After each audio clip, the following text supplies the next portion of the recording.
আজকে আমি খাজা তৈরি করবো। এই যে ময়দা মেখে নিয়েছি এখানে, দেখো এখানে ময়দাটা ময়াম দিয়ে মেখে রেখেছি ভালো করে 10 মিনিট।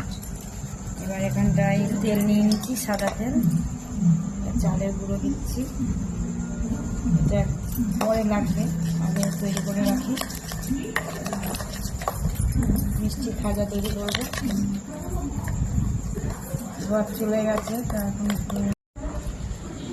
বন্ধুরা মেয়েদের খাজা তৈরি করবো। তো দেখো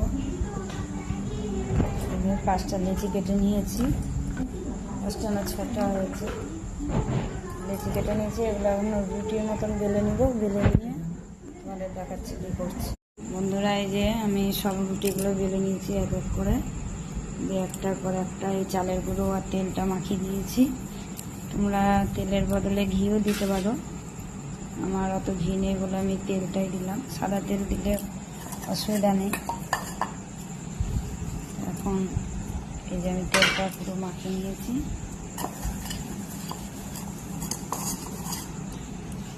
এটাকে এখন বন্ধুরা এই যে আমি সব রুটিগুলো বেলে নিয়েছি এক এক করে, দিয়ে একটার পর একটা এই চালের গুঁড়ো আর তেলটা মাখিয়ে দিয়েছি। তোমরা তেলের বদলে ঘিও দিতে পারো, আমার অত ঘি নেই বলে আমি তেলটাই দিলাম। সাদা তেল দিলে অসুবিধা নেই। এখন এই যে আমি তেলটা পুরো মাখিয়ে নিয়েছি।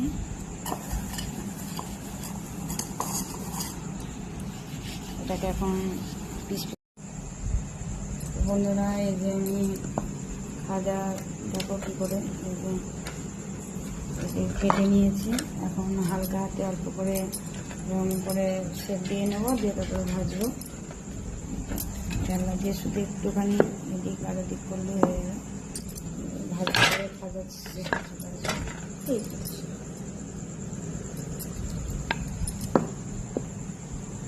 এই যে বন্ধুরা আজকে অল্প আছে, এগুলো ভেজে নিতে হবে।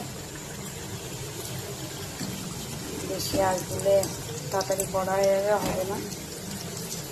এই যে এখানে বসে ফেলে দিয়েছি, কেমন হয় দেখি, কোনোদিন আর করিনি, আজ প্রথম।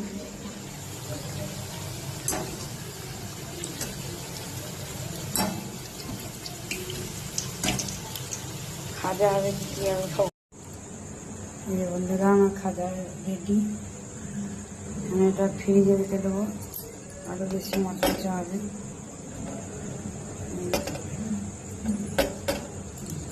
মচমচে হয়েছে, যদিও বা খেয়ে দেখলাম ভালোই লাগছে।